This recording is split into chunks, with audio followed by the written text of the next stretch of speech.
picture this. You are standing at the altar. Oh, boy. You are wearing a white dress that literally took 3 separate people to zip up. Sweating. You're definitely Sweating through like 2 full layers of expensive setting spray. The cameras are rolling. You look down the aisle, heart pounding. Just terrified. Completely ready to lock eyes with the total stranger the experts have supposedly chosen to be your soulmate for the rest of your life. Right. And as the haze clears, you realize, wait a second, it is not a stranger. It's the worst case scenario. It is the guy who ghosted you after a Tuesday night happy hour at some dimly lit bar 2 years ago. I would simply pass away. The sheer, unadulterated panic. The sudden realization that you cannot escape this. It is the single most terrifying scenario a human being could possibly face in modern society.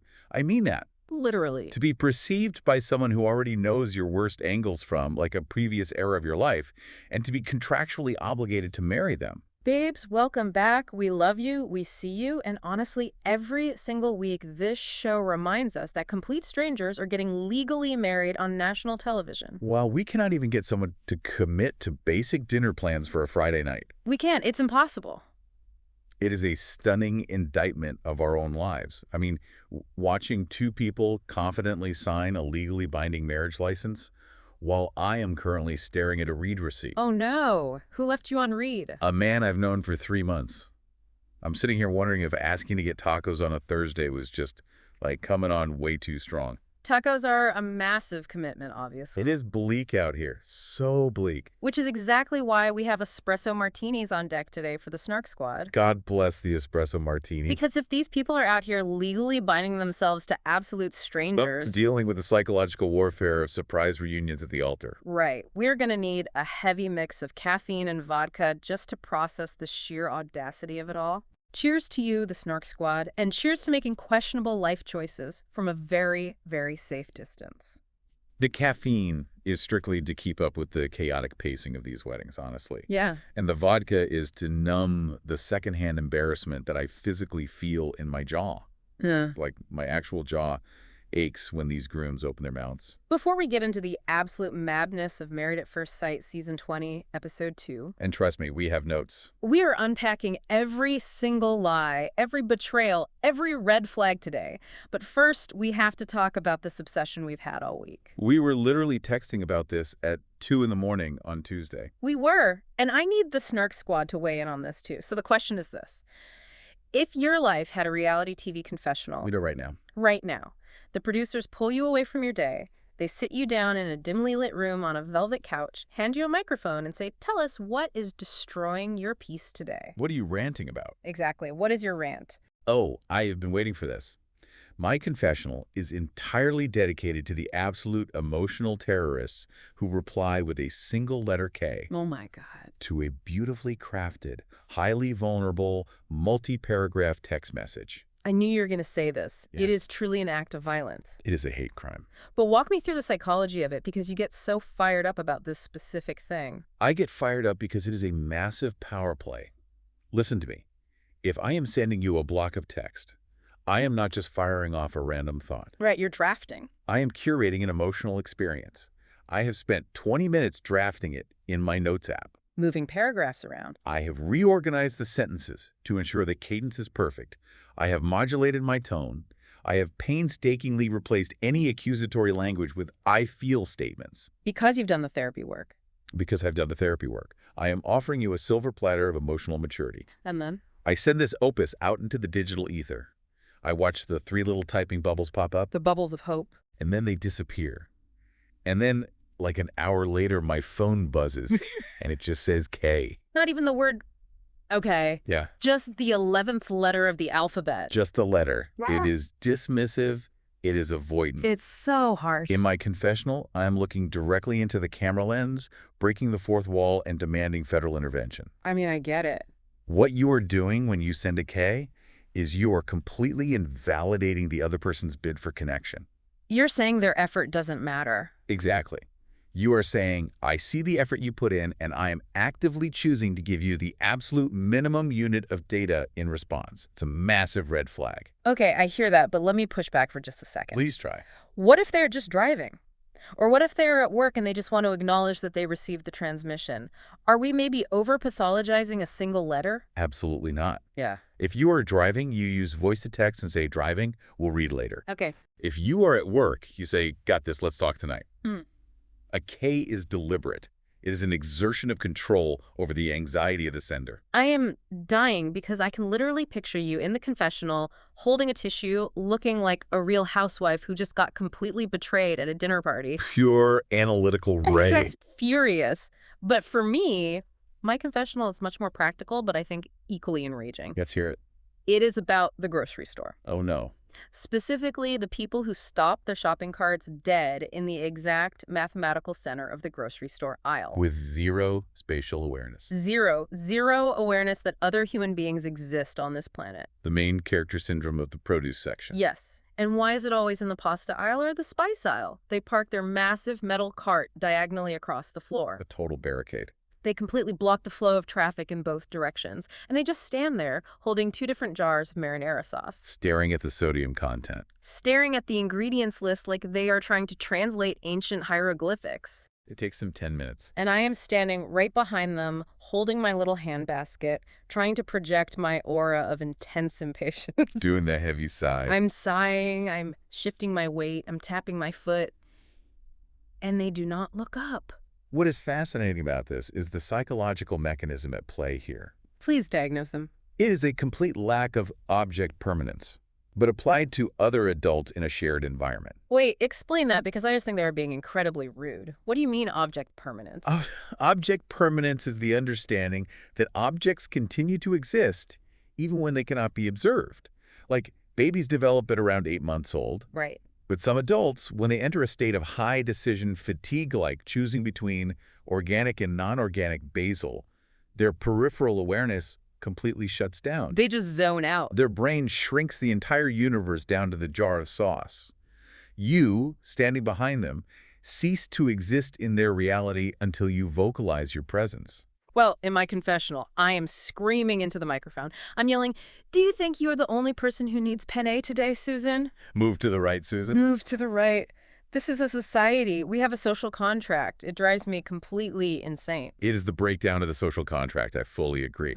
But speaking of societal rules and expectations, Yeah. I think it is time to bring the Snark Squad into a little game we created. Yes, we are introducing the adulting draft. Okay, so the rules are very simple. We are each going to draft 5 specific things, habits, or skills that every single adult should have definitively mastered by age 30. No excuses. No grace periods. By 30, you need to have these locked down. I will be generous and let you take the first overall pick. Oh, I appreciate that. All right. With my first overall pick in the adulting draft, I am selecting the ability to say no to plans without drafting a 3-page apology text. Oh, wow. Yeah. Coming right out of the gate with a direct personal attack on my character. I am simply observing patterns in our friendship. But seriously, by 30, you need to be able to just say, "Hey, I can't make it tonight. I hope you guys have a great time." Instead of a novel. Instead of, "Oh my God, I am so sorry. My dog is looking at me weird, and my car has a low tire pressure light, and I think I might be coming down with seasonal allergies." And I am the worst friend who has ever lived. Please forgive me. Exactly. Just say no. The massive apology text is not actually about the other person. It's not. No, it is a selfish attempt to manage your own anxiety about being disliked. Okay, wait, hold on. I completely disagree that it is selfish. Defend yourself. When I send a long apology text, it is because I genuinely want the person to know that I value our friendship, and I don't want them to think I am flaking on them maliciously. But it's too much. It is about preserving the connection. But you are putting all this emotional labor back on them. Now they have to reply and comfort you for canceling on them. Oh. They have to say, "No, it's totally fine. Take care of yourself." You are making them manage your guilt. Setting a clean boundary is a kindness. Fine. I will take that directly to my therapist this week. Please do. But my first pick is highly practical, and I will judge anyone who cannot do this. Let's hear it. By 30, you need to know how to fold a fitted sheet. Oh, come. Or, at the absolute very least, you need to successfully fake it so it doesn't look like a crumpled up parachute stuffed into your linen closet. I completely and utterly reject this pick. Why? It's a basic life skill. The corners are a myth constructed by big betting to make us feel inadequate. It is literally impossible. It's not impossible. I am well past 30, and I still roll my fitted sheets into a giant ball of shame, shove them into the back of the closet, and close the door really fast before they expand. It is not a myth.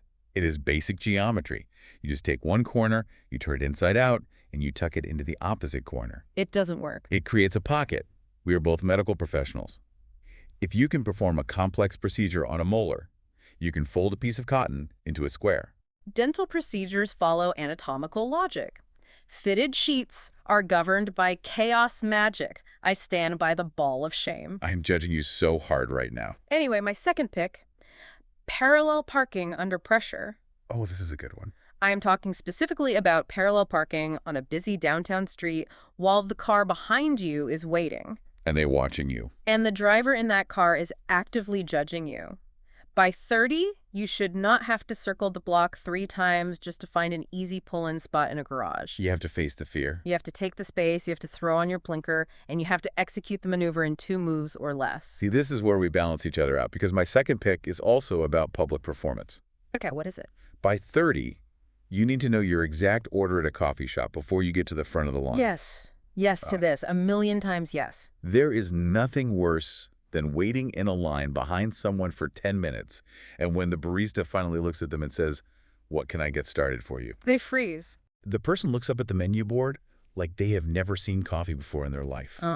What is a macchiato? Exactly. You are 30 years old. You should have a signature beverage. You should know if you are an oat milk person or an almond milk person. Have a point of view. It reveals a deeply unsettling lack of internal grounding. If you don't know your coffee order, how can I trust you to make a life decision? You can't. You simply can't. All right, my third pick. Keeping a houseplant alive for more than a single fiscal quarter. Okay, now who is attacking who? Because, I have killed 3 succulents this year alone. I know. Succulent. They literally thrive on neglect. They live in the freaking desert, and I still manage to drown them. Exactly. You killed them because you hover. I care too much. You overcare. You water them when they don't need it because you are projecting your own need for attention onto the plant. Wow. It is a metaphor for your dating life, if we are being completely honest. You suffocate the resilient things. I am putting my espresso martini down because I am feeling very targeted right now. I just want the plant to know it is loved. Is that a crime? For a cactus, yes, it is a botanical crime. Whatever. My fourth pick is having a matching set of actual glassware. Okay, fair. Not mason jars you kept from a rustic hipster wedding in 2018.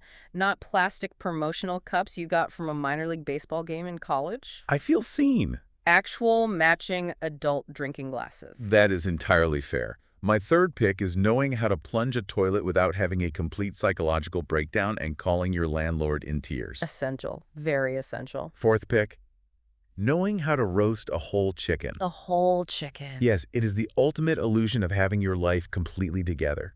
If you pull a whole chicken out of the oven, people assume you have a 401k and a clean driving record. I'll accept the chicken. The optics are very powerful. Right. My final pick for the adulting draft is knowing your own social battery limits and gracefully exiting a party without resorting to the Irish goodbye. Wait, I will defend the Irish goodbye until the day I die. No. The Irish goodbye is an art form. If there are more than 15 people at a party, saying goodbye to everyone takes 45 minutes. You don't have to say goodbye to everyone. You get trapped in conversations by the door. Somebody's cousin starts talking to you about crypto. Just slip out like a ghost. It leaves an air of mystery. It leaves an air of rudeness. You find the host. You look them in the eye. You say, "This was lovely. I am hitting a wall. Thank you for having me." And you leave. Too much work. The Irish goodbye is for 22-year-olds who don't know how to navigate mild social friction. Fine, I see your point. My final pick. Knowing how to pump your own gas without getting it on your shoes. Good one. And knowing exactly when your car needs an oil change without relying entirely on that little static cling sticker they put on the windshield. See, I rely on the sticker. The sticker is a boundary, and I respect the boundary. You just do whatever the sticker says. I do. But, all right, Snark Squad, I want to see you debate our draft picks in the comments. Who had the better list? Definitely me. Let's pivot to our real lives for a second, because it has been a week. It is time for The Dentist Diaries. Yes, for those of you who are new here or maybe just tuning in, we are both dentists working at different clinics in the city. We look at teeth all day. Which means we spend 8 to 10 hours a day staring intimately into people's mouths and absorbing their absolute chaotic nervous energy. So much nervous energy. So let's decompress. Highs and lows of the week. You go first. What was your high? My high this week was a moment of pure, dark clinical humor. Oh, I love these. I had a patient come in for a fairly routine filling. Yeah. And right before I leaned the chair back, they gripped the armrests, looked me dead in the eye, and said, "Just so you know, I bite when I'm nervous." No, absolutely not. Yes. What did you do? Did you chart that as a workplace hazard? I didn't even miss a beat. I just picked up the suction tube, looked right back at them, and said in my calmest voice, "That's entirely fine. Just so you know, I charge an extra $100 for teeth marks on my fingers." That is brilliant. It worked perfectly. The patient burst out laughing, all of the nervous tension instantly broke, and the procedure went completely smoothly. You have to match their weirdness. Exactly. It is just those moments where you have to match someone's weird energy to de-escalate their fear. People regress in the dental chair. They turn into scared children. Totally. If you can shock them out of it with a little dark humor, it makes the job so much more bearable. What about you? That is such a good point about matching the energy. My high was actually on the completely opposite end of the spectrum. It was a really sweet, grounding patient interaction. Oh, we love wholesome content. I have this older patient. She is in her mid-80s, and she came in for a simple denture adjustment. She walked in holding a little Tupperware container full of homemade snickerdoodle cookies. Stop it right now. She specifically made them because she remembered me offhandedly mentioning that I loved cinnamon like 6 months ago at her last cleaning. See, that is the reward for the emotional labor you put in with these patients. It literally made me tear up. In a world where everyone is rushing and nobody pays attention, just the fact that people actually listen and remember the little things, it gives me hope for humanity. That is incredibly wholesome, which means your low is probably going to be absolutely unhinged. What was your low? Oh, it was a true test of my sanity and my blood pressure. Lay on me. I was right in the middle of a really complex crown prep.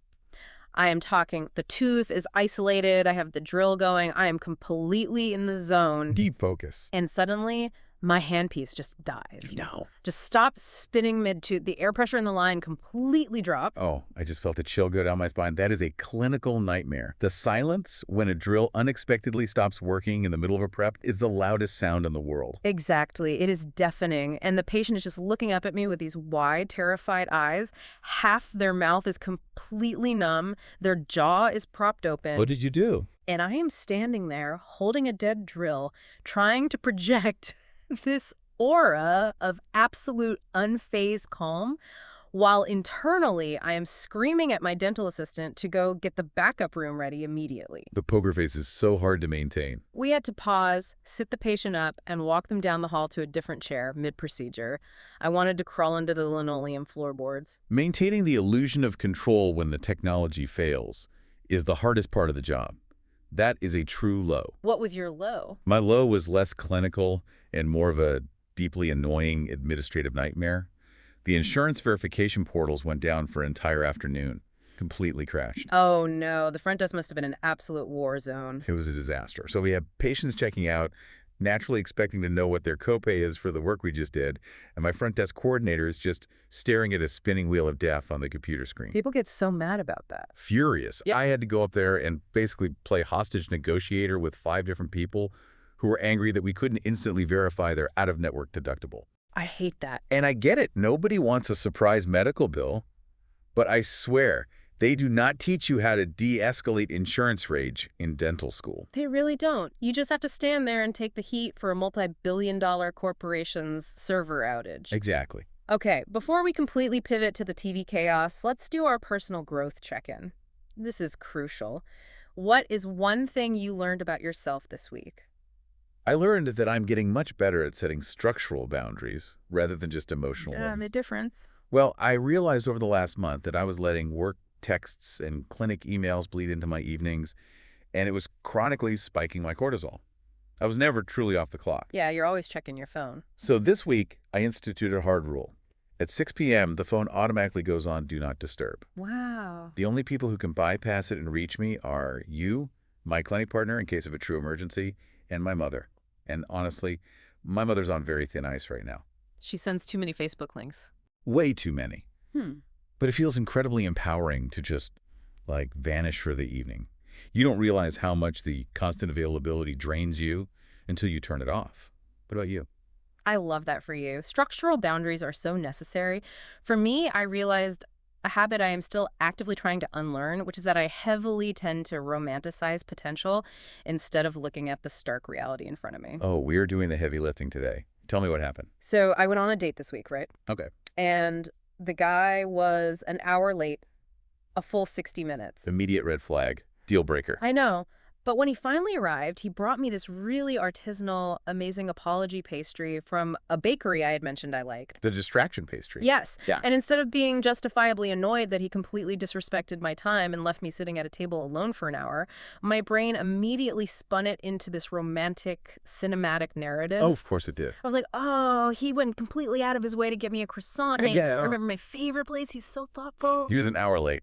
I know. I literally had to sit in my car afterward, grip the steering wheel, and tell myself, no, stop it. He is just chronically late. Stop building a fantasy out of baked goods. Yes. A pastry does not erase a fundamental lack of punctuality or respect for your time. The croissant is a distraction tactic, and you almost fell for it. I almost did. But you know what? Recognizing the pattern is the first step to breaking it.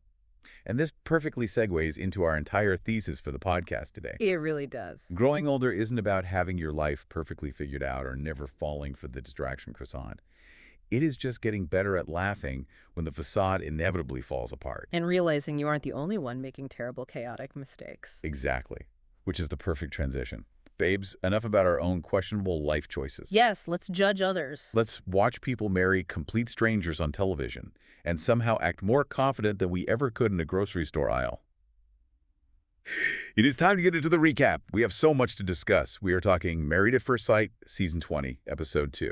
I am so ready. Let's get into the pathology of these couples. I have my notes ready. Okay, we have to start right where the premiere left us hanging, because it was the ultimate reality TV cliffhanger. The nightmare scenario. The absolute nightmare. Marissa, who is 30, a gorgeous program manager, is walking down the aisle to marry Adam, 31, who works in data analytics. Right. The doors open, she walks down, and as soon as they make eye contact at the altar, the realization hits them. They know each other. Not just a passing, like, oh, you look familiar from a dating app. No. They had a literal in-person bar encounter 2 years ago in Ballard. In Ballard. He approached her, thought she was beautiful, they exchanged numbers, texted for a bit, and then just completely fizzled out because they were, quote, too busy with life. It is insane to me, the statistical chances of this happening. But let's be real, Seattle can be a notoriously small town when it comes to a specific dating pool of 30-somethings. That's very true. The look on Marissa's face was sheer, unfiltered panic. You could see her soul leave her body. She wanted to run. And Adam was just standing there like, oh my God, I know you. And then, right there at the altar, they have this incredibly awkward, stilted banter about how she was wearing a bro tank the night they met. A bro tank. Yes. Let's pause on the bro tank memory, because to truly understand the sheer disaster of this dynamic, we have to unpack the backstage tea on Adam. We do. The context leading up to this wedding completely frames why this altar reunion is so toxic. Oh, tell the Snark Squad everything, because this blew my mind when I read about it. We have to look at what happened before he even stepped foot into the tuxedo fitting. The matchmaking experts, specifically Paul C. Brunson, had to intervene heavily. Oh yeah, Paul stepped in. Paul basically had to hold Adam hostage in a conversation and force him to dump a girl he was casually but actively dating right before the wedding. Hey, wait. Let's really emphasize this for the listeners. Please do. He was actively dating another woman, stringing her along, while simultaneously going through rigorous background checks and interviews to marry a stranger on a television show. Yes. The timeline is completely chaotic and deeply unethical on his part. He wanted to keep his options open until the absolute last possible second. That's so wild. And this is where Marissa recognizing him becomes a massive, insurmountable issue for him. Because she knows him from the Ballard bar scene. She knows his past. She remembers his vibe. She knows him as a heavy partier, a guy who is out drinking and picking up numbers. But Adam is coming onto this television show, heavily branding himself as living this new, elevated, clean lifestyle. The rebrand. He's doing a rebrand. Exactly. He is trying to sell the experts, the viewers, and his new bride on this totally revamped, zen, healthy, highly productive version of himself. He is attempting to craft a narrative. And it backfired immediately. The very first thing he sees at the altar is a witness to his past, a witness to the very behavior he is trying to pretend doesn't exist. Oh, this explains the gift exchange interaction so much. Okay, Snark Squad, picture this scene. It was so awkward. They are doing the traditional pre-wedding gift exchange, which is usually just sweet, generic stuff. Marissa sends Adam this incredibly thoughtful, if somewhat chaotic, bundle of gifts that represents her. Very quirky. She sends him a book, some pickleball gear, a red bungee cord, which, by the way, he hilariously and concerningly thought was for bedroom water sports, but she meant it for actual outdoor activities. And she includes a mini bottle of Fireball whiskey. It was a very standard, slightly quirky Seattle gift basket. Right. But the Fireball is the catalyst here. When they finally talk after the wedding ceremony, they sit down, and she asks if he took the shot of Fireball to calm his nerves. And Adam looks at her like a deer caught in the headlights. He completely freezes and he goes, "Oh, I don't drink." The lie. And Marissa's face. The reaction was perfectly captured. She looked horrified and incredibly confused. Like, what do you mean you don't drink? You were the party guy at the bar. We met at a bar. And you can see Adam instantly judging the Fireball. It's a red flag for him because it conflicts with his new clean rebrand. But it is so profoundly disingenuous. Let's examine the hypocrisy here. Yeah. He was literally forced by a relationship expert to break up with a casual fling mere days before filming. It's crazy. Completely disrespecting the gravity of marriage. But he is sitting there acting shocked and morally superior that his new bride enjoys a tequila soda or a mini Fireball. It is textbook projection. And then we get to the wedding reception, which was an endurance test for my central nervous system. Oh my God, the piano recital. I had to watch this scene through my fingers. I was sweating. It was painful. So Adam decides, in front of all these strangers, to sit down at the grand piano in the corner of the reception hall and put on a full concert for the wedding guests. Unsolicited. He doesn't just play a quick song. He plays a sweeping piece by Chopin, and then he immediately transitions into playing the entertainer. The entertainer. And the camera pans to the crowd, and people are literally yawning. The commentators online were absolutely ruthless about this, and rightly so. Someone on Reddit said, "Adam, read the room. Was this for them or for us?" We're all yawning. And the funniest part is Marissa. She is just sitting at the sweetheart table, completely ignoring him, chatting with her bridesmaids while he is performing his heart out. She did not care. I have to ask you, as our resident sarcastic analyst, was this a grand, swoon-worthy romantic gesture, or was this a massive, unchecked ego trip? It was an audition tape for America's Got Talent, not a wedding toast. That's what I thought. He wanted to establish himself as the intellectual, cultured one in the room. And it perfectly tracks with his visible reaction to the bridesmaid's speech. Oh, the speech. Marissa's bridesmaid, Leo, gets him to do the toast. And she basically issues a public warning to Adam. A warning label. She says Marissa is fiercely strong, incredibly loyal, but she also arm wrestles men at bars. Love that for her. And then she drops the kicker. Naps are not optional for Marissa. They are the cornerstone of her day, and her most productive hours are horizontal. Adam's face when he heard that, he looked like he wanted to jump out of a moving vehicle. He was repulsed. He is trying so hard to be Mr. Productivity, Mr. Analytics, Mr. Clean Lifestyle, and he just found out his new wife's main hobbies are daytime sleeping and physically dominating men at dive bars. They are oil and water. Complete mismatch. But honestly, for me, the biggest red flag with Adam wasn't the piano or the fake rebrand. It was the family drama. Oh, the priorities comment. We have to dissect this. Yes. Yeah. So Adam is explaining to Marissa why his family isn't at the wedding. He says his mom and sister are currently in Budapest, his dad is hiding somewhere else, and the rest of his family is in Iceland. Iceland. They had this massive, expensive European vacation planned for months. And Adam gave them, maybe 2 weeks' notice that he was getting legally married to a stranger on reality television. Short notice. And because they didn't immediately drop thousands of dollars, cancel their non-refundable flights, and fly back to Seattle, Adam tells Marissa that his family has priorities, and he is visibly, genuinely furious about it. This is a glaring, massive psychological red flag. Let's break down what he is actually doing here. Please do. He is demanding that his family center their lives around his completely unpredictable, highly chaotic reality TV decision, over their pre-planned, paid-for international vacation. Exactly. And when they logically decline, he weaponizes their absence to play the victim to his new bride. He wants Marissa to feel sorry for him. It's manipulative. Why is he so fiercely controlling over his family's time and choices? It shows a deep lack of empathy and a very concerning level of entitlement. It totally does. If my sibling called me while I was literally standing in Iceland and said, "Hey, surprise, I'm marrying a stranger on the network next Tuesday," I would say, "That is amazing for you. Send me a postcard. I will meet her at Thanksgiving." Right. It is not a personal slight against him. It is just logistics. Exactly. The fact that he cannot see outside of his own immediate desires and that he is actively carrying that resentment into the first hours of his marriage is alarming. Very alarming. It tells you exactly how he will react when Marissa sets a boundary. But if we want to talk about Groons hiding behind a carefully constructed facade, we have to pivot our attention to Felipe. Oh, Felipe, the self-proclaimed nice guy. Let's set the stage for Tori and Felipe's wedding. And I have to admit, I was totally tearing up at the beginning of this segment. I really wanted to root for them. Of course you did. There was this incredibly sweet cinematic moment with Felipe's mom, Anna. They shared this beautiful dance, and she looks at him with so much love and tells him, "Your life will change today. As of today, son, your life is changing." That was nice.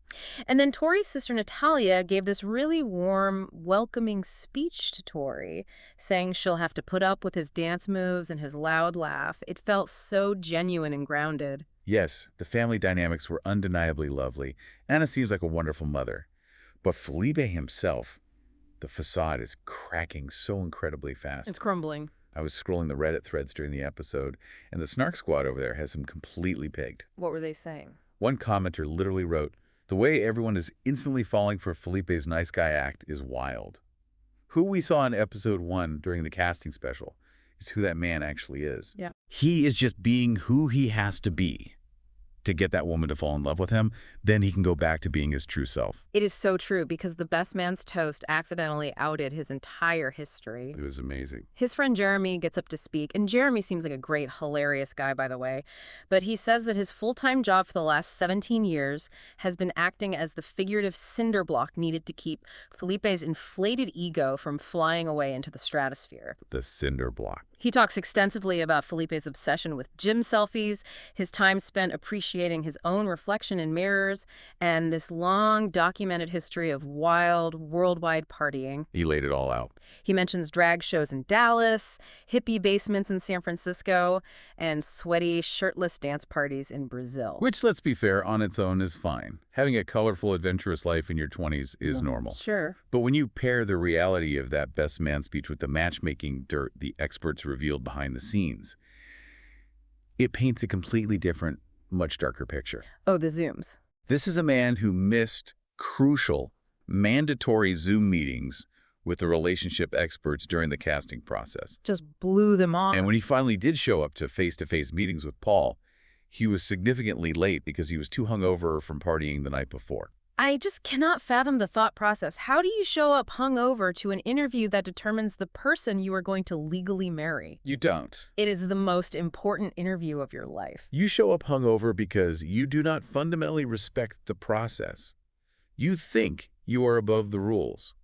He thinks his charm and his smile can get him out of any consequence. It's so arrogant. And then, the absolute deal-breaker moment during the intake interviews, he casually admitted to the experts that he forgot he cheated on a past partner. I yelled at my television. I literally yelled. It's absurd. How on earth do you forget that you cheated on someone you were in a relationship with? That is not a minor detail. That is not forgetting to pick up almond milk at the grocery store. That is a fundamental, devastating breach of trust, and you just forgot to mention it on your psychological evaluation. He forgot it because to him, it did not matter. It did not impact him negatively enough to stick in his long-term memory. Wow. It is a symptom of peak narcissism.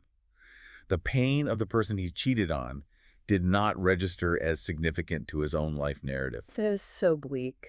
And what really sealed my opinion of him was observing the reception. Tori barely got a single word in edgewise all night. She was just nodding along. Felipe just completely dominated the physical space, dominated the conversation, putting on this aggressive show of being the loud, fun, center of attention guy. He was performing for the cameras, not connecting with his wife. I have such a bad feeling in my stomach for Tori. She seems so sweet. So the question we have to ask you guys listening, can a serial partier actually turn that lifestyle off the second a gold ring goes on their finger? I don't think so. Or is this just a role he is playing until the cameras pack up and leave? Because my romantic heart desperately wants to believe people can change for the right person, but my logical brain is screaming that this is a disaster waiting to happen. A ring does not magically cure an inflated ego, a lack of empathy, or a chronic hangover. Therapy is the answer. Deep, intensive therapy. Agreed. But let's move on to people who might be using this show for entirely different reasons. We have to talk about Nick and Courtney. Oh, the clout chaser allegations are flying high with this couple. Let's set the stage, because the contrast here is wild. Courtney is 28, she's a program manager, and she comes from this incredibly intense family of literal bodybuilders. We have to take a moment to talk about her mom. Her mom walked into the venue, and everyone's jaw hit the floor. The wedding guests were literally whispering to each other, "Mama is jacked. Look at her arms." She had muscle definition that I could only dream of. So Courtney is fierce, she's independent, she comes from strong stock. Yes, she does. But she also revealed a really deep, raw vulnerability to the experts. Her absolute biggest fear in life is abandonment, because she has been brutally cheated on repeatedly by her last two long-term partners. And the relationship experts, in their infinite wisdom, listened to this woman who is terrified of betrayal and abandonment and decided to match her with a reality TV serial dater. The irony. Let's look at Nick's resume for a second. He is 31. He is a tech bro. He claims he went to MIT, where he constantly brings up that he started every lacrosse game as a freshman, which honestly just proves how terrible the team was that year. Thanks, Bird. But more importantly, he has been on The Circle, he's been on Perfect Match, and apparently 2 or 3 other random reality shows. The experts literally had to ask him during intake, "What else have you been on?" Because they lost track. I am genuinely worried for Courtney. This feels like negligent matchmaking. It really does. She explicitly stated she did not want someone egotistical, and she is marrying a guy who basically uses streaming services as a dating app. The core question is this: is Nick actually here to find a wife and settle down? Or is he just waiting for his agent, which he claims he doesn't have? He insists he works a standard 9 to 5 to book him on whatever dating show is trending next quarter. The Reddit threads were tearing him to pieces. One commenter made a really valid point, saying, "Someone who has been on more than one reality show looking for love shouldn't be allowed on Married at First Sight if we are going to pretend this process is serious at all." And they are right. He even admitted to his groomsmen before the wedding that he was terrified. Courtney would instantly recognize him from TV. And he complained that people might just date him to say they dated Nick from The Circle. Which is such an arrogant fear to have. But to be fair to them, when they finally met at the altar, they did seem to have this really instant, giggly connection. They did. He called marrying her his biggest and best risk yet. And they had that awkward but undeniably cute moment where they both leaned in for the kiss before the officiant had even finished speaking the vows. It was very cute in the moment, but the reception immediately brought the chaos back. So Nick decides he has to confess his reality TV past to Courtney right away. Just rip the Band-Aid off. He tells her he was on The Circle, and then he launches into this bizarre story about how his gay friend was on the same season, catfishing as a woman, and had him calling him Daddy Nick on national television. Oh, And Courtney, without missing a single beat, looks at her new husband and goes, "Is that what you like to be called? Daddy?" I choked on my drink when she said that. The comedic timing was impeccable. Not Daddy Nick at the wedding reception in front of the relatives. In front of the relatives, but the chaos escalates because of the grand misunderstanding with the friends. Oh, this was television gold. Nick's groomsmen are mingling with Courtney's bridesmaids at a table, and the guys casually mention that Nick was on RuPaul's Drag Race. Which, side note, we desperately need to know in what capacity was he in the pit crew, because that changes my entire psychological profile of him. Right. But Courtney hears the phrase "drag race" from across the table, and her face completely lights up, and she enthusiastically says, "Oh, that's awesome, my dad races cars." The sheer horrific realization when the groomsmen had to pause, look at her, and gently correct her, saying, no drag queens. The bridesmaids were just frozen in place. They didn't laugh. They didn't smile. They just sat there silently processing the fact that her new husband was on television in full glam with Trixie Mattel. It was incredible television, a true comedy of errors. But okay, we have to talk about the intake interviews for these two because Yeah. this is mandatory rules of engagement for our recap. We have to do the political neutrality check. Yes. Disclaimer to the Snark Squad listening right now. We are not taking a political side here. We are not endorsing any views, left, right, or center. We are entirely neutral. We are simply reporting impartially on the source material provided by the show and marveling at the pure, unadulterated awkwardness of this conversation happening on a dating show intake form. Exactly. So during the matchmaking process, both Nick and Courtney emphatically tell the experts they want a conservative partner. Right. Nick claims he is slightly more liberal on certain social issues, but when Paul presses him to name a single one, he completely blanks. He just stutters. He has nothing. Like nothing at all. But the crowning moment of the entire episode is when Paul is trying to gauge just how conservative Courtney actually is. He looks at her, dead serious, and asks, January 6th. Your thoughts?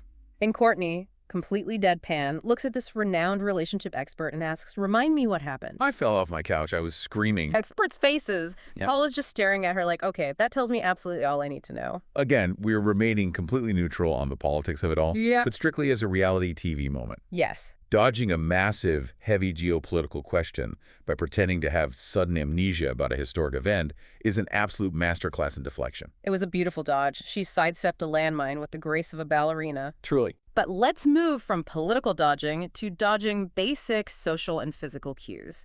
Because we need to talk about the battle of the egos. Dr. Sean Best and Nikki. Oh, my goodness. This is the mismatch of the century. I don't even know where to begin to unpack this disaster. Let's start with the financial demands, because that set the tone. Let's analyze Nikki's background first to understand the demands. Nikki is an HR leader for a large tech company. She revealed that she grew up with very humble means, born to teenage parents who struggled. Which is very tough. She explicitly stated that she focused her entire adult life on building her career and climbing the corporate ladder, so she would never, ever have to go back to that feeling of financial insecurity. Okay, valid. As a result of that trauma, she demanded to the experts that her new husband must make between $250,000 and $350,000 a year. And when Paul asked her during the intake, hey, what about $200,000? Would that be acceptable? Yeah. You could literally see the wheels turning in her head, calculating the tax brackets and the cost of living. She was doing math. She finally begrudgingly agrees that $200,000 is the absolute floor. She has rigid financial levels. Right, which brings us to Dr. Sean Best. He is 46 years old.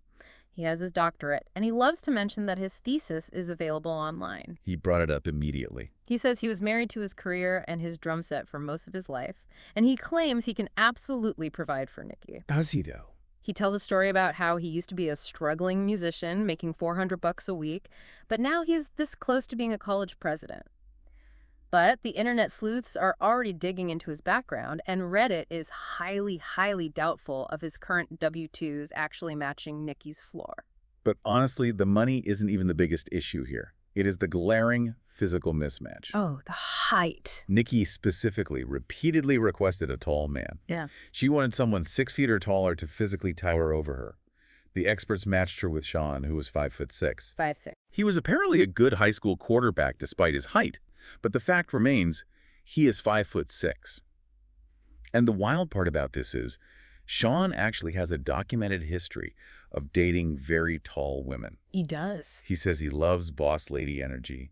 He literally admitted his ultimate fantasy crush is Lisa Leslie, the 6'5" WNBA legend. So we have a profound psychological misalignment. He desires a tall, physically dominant woman, but Nikki desperately wants a tall, physically dominant man to make her feel secure. It is a recipe for disaster. And you can see the exact moment it crumbled the second they were in the same room.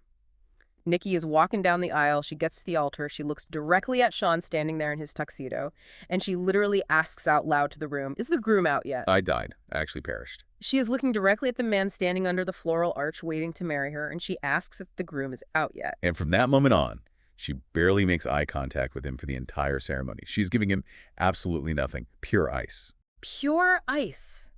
And how does Sean respond to this incredibly icy, rejecting reception? By immediately launching into a barrage of deeply inappropriate, overfamiliar sexual jokes. Oh, it was so deeply cringy. So earlier, he reveals to the cameras that he was raised by a strict pastor and was entirely celibate from age 21 to 29. He was very sexually repressed for a decade. Right. But now, at the altar, he is making jokes about giving her the best orgasms because his last name is Best. Gross. He starts aggressively talking about having a honeymoon baby immediately. They haven't even eaten the catered wedding chicken yet, and he is talking about impregnating a woman who refuses to look him in the eye. This is a classic defense mechanism. Mhm. The Reddit reaction was visceral. One person wrote, "Sean giving Nikki the ick already. The weird teasing and sexual jokes is way too much this early." And it really is. He can feel her pulling away physically and emotionally. His ego is bruised by her coldness. So instead of giving her space, he tries to force a false sense of intimacy through over-the-top, boundary-pushing banter. Just making it worse. And it is having the exact opposite effect. It is pushing her further into disgust. And then the garter removal. I cannot speak on it. I refuse. We have to talk about it. I know you want to pretend it didn't happen to protect your peace, but we have to. It was so bad.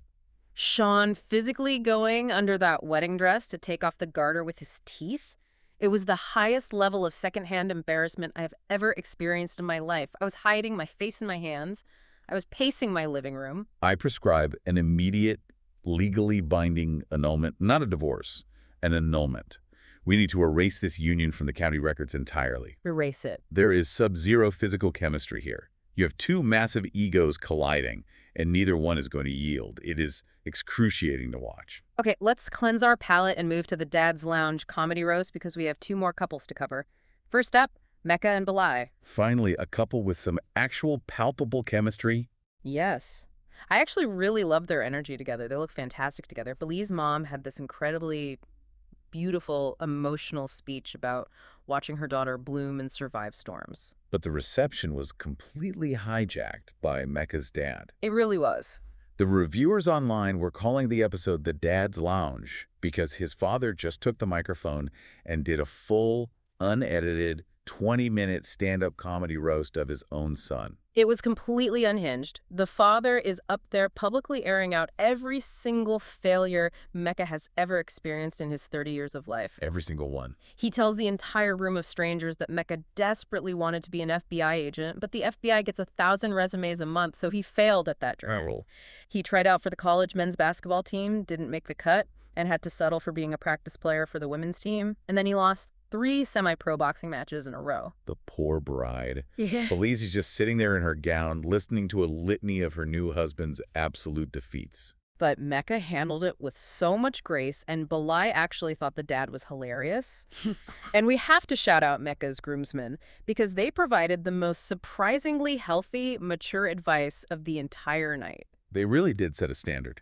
There was that somewhat awkward moment at the altar where they went for the first kiss, and Ballard turned her head and gave him the cheek. Yeah, that cheek kiss. Mecca was clearly a little in his head about it at the reception, asking his friends if it was a bad sign or rejection. And his boys just immediately shut that anxiety down. They were great. They told him, don't have expectations tonight. Acknowledge how the night went. Talk to her. Enjoy yourselves and leave it at that. Take it slow. Respect her space. We absolutely love kings, supporting kings with healthy boundaries. No pressure for the wedding night, just respect and communication. It was a massive green flag for Mecca's support system. Agreed. Which brings us to our final couple of the episode, Cameron and Michelle. Oh, my wholesome babies. I love them already. They are my favorites. Let's look at the stats on these two. Michelle is the child of immigrants. She deeply believes in manifestation, and she froze her eggs at 26 because she was diagnosed with fibroids and understandably panicked about not finding a partner by 40. Totally understandable. Cameron is a community college basketball coach who apparently guarded Steph Curry in a Pro-Am game once, which his friends were very, very eager to brag about on camera. They mentioned it so many times. But the catch with Cameron is that he has never been in a serious long-term relationship, which usually is a huge flashing red flag on this show. But when you actually listen to his stories, you realize he's not a player. No, he's just oblivious. He is completely oblivious to female attention. The coffee shop story is the defining psychological profile of Cameron. Tell the Snark Squad the story, because I was crying laughing when he told it. So Cameron is sitting at a coffee shop. A woman sitting near him asks him to watch her laptop for a minute while she goes to the restroom. Just a normal request. A completely normal, mundane request that happens 1,000 times a day.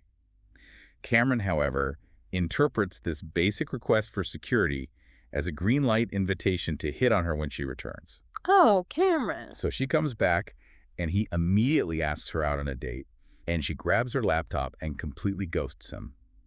Because she didn't want a date, Karen, she just didn't want her MacBook stolen. He is so clueless, but in a very endearing golden retriever kind of way. He isn't malicious, he just misreads signals. He's harmless. And Michelle seems like exactly the kind of patient, sweet, grounded person who can handle that and guide him. Plus, her family background is amazing. Her own parents were basically match made by her grandmother because the granddad was tall. Yes, the grandmother's logic was literally tall equals beauty. Hey, she's not entirely wrong. And Michelle's dad, who was too shy for the cameras and didn't want to walk her down the aisle on television, wrote this incredibly touching, handwritten letter for her to read. That was really moving. He told her to hold on to her inner self and not feel pressured to be someone she isn't for the cameras or for her husband. It was just a really wholesome, grounding contrast to the absolute chaos of the other weddings. It was a necessary palate cleanser for the episode. All right, we have covered all the couples, which means it is time for our favorite part of the show. We are moving into the segments. Segment 1, match or mismatch. Let's do it. We're doing a rapid-fire verdict. I want your unvarnished opinion. Who is your pick for best compatibility? Oh, it absolutely has to be Cameron and Michelle. They just have this shared foundational value of family and wholesome intentions.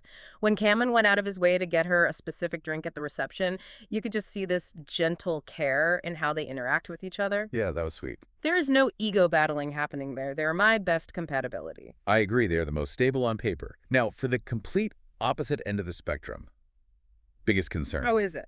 I am emphatically, without hesitation, planting my flag on Sean and Nikki. Oh, 100%. There is a fundamental lack of physical attraction from Nikki, combined with two fiercely combative egos, and Sean's deeply uncomfortable overcompensation with the sexual jokes. Huh. It is a psychological powder keg waiting for a spark.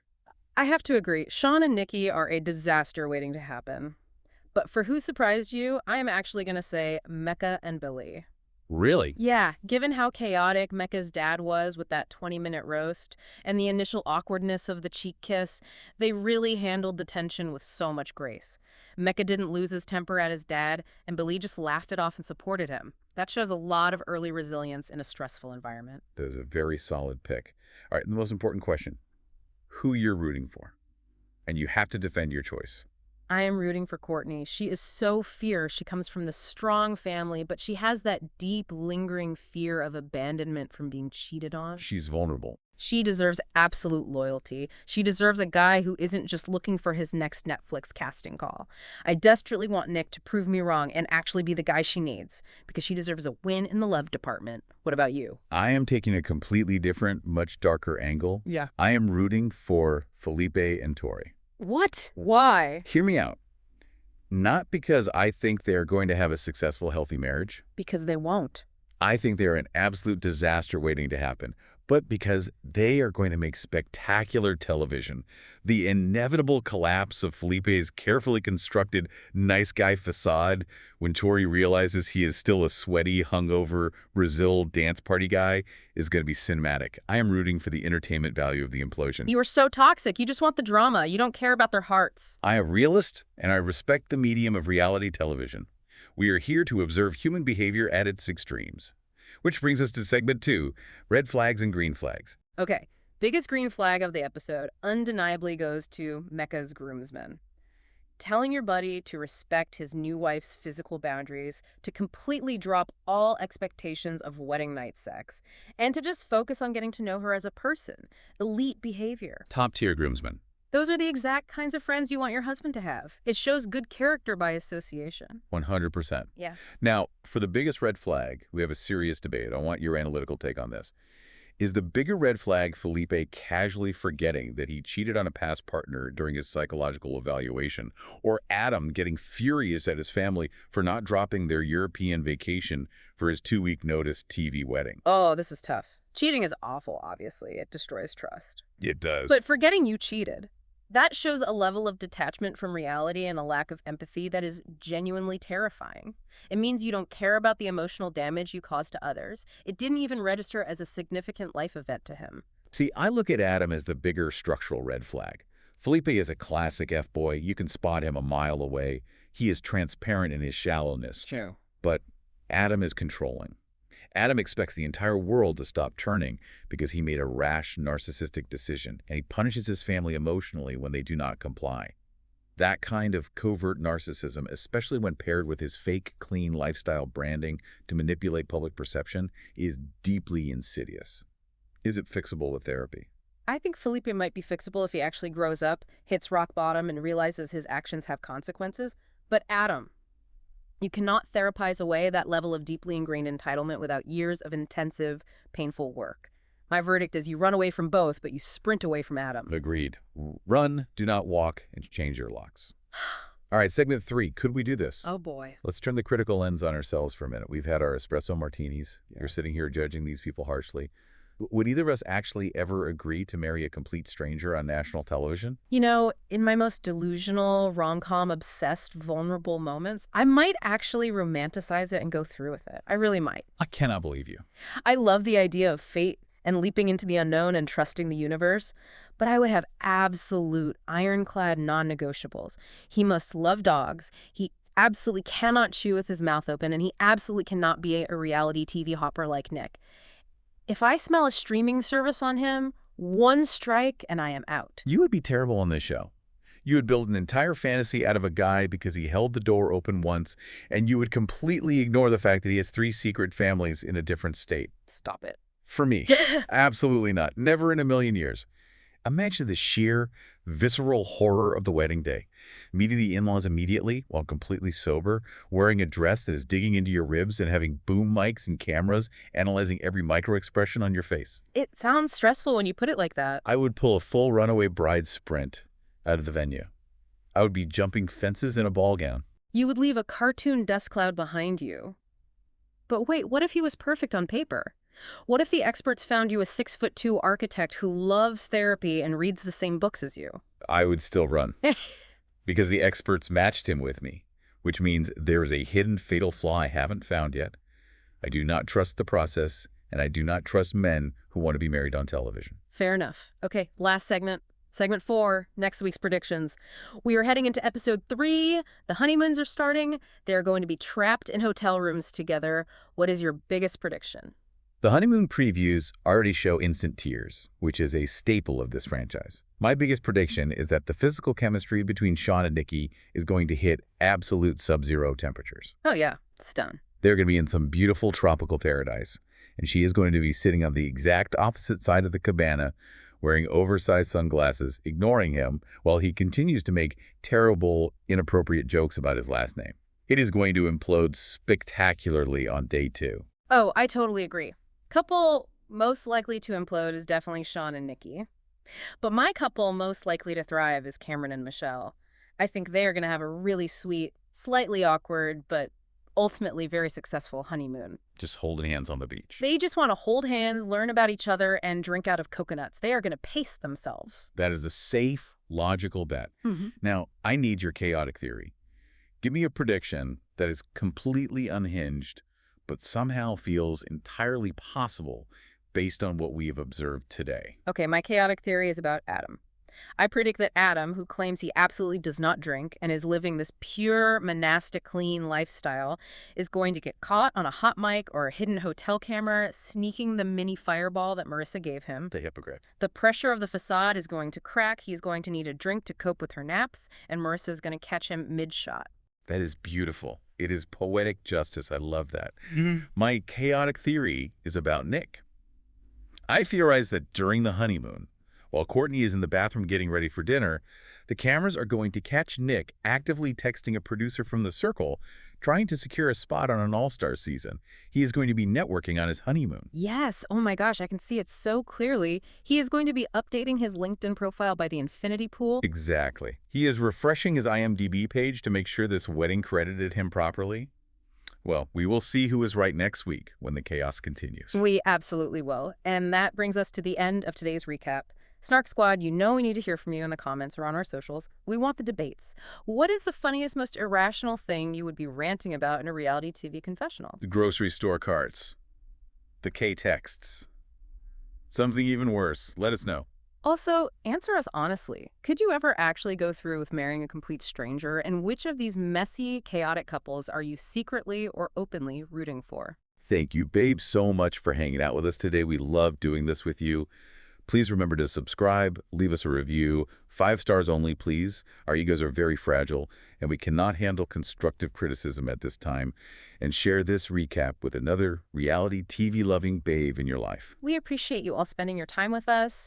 And before you go, I want to leave you with one final provocative thought to ponder while you brush your teeth tonight. Oh, this is the good one. If Nick has been on 5 different reality shows looking for love, is the problem the modern dating pool, or is the problem Nick? That is the defining question of the season. Think on that, babes. Stay romantic, stay chaotic, and we'll see you on the Snark side.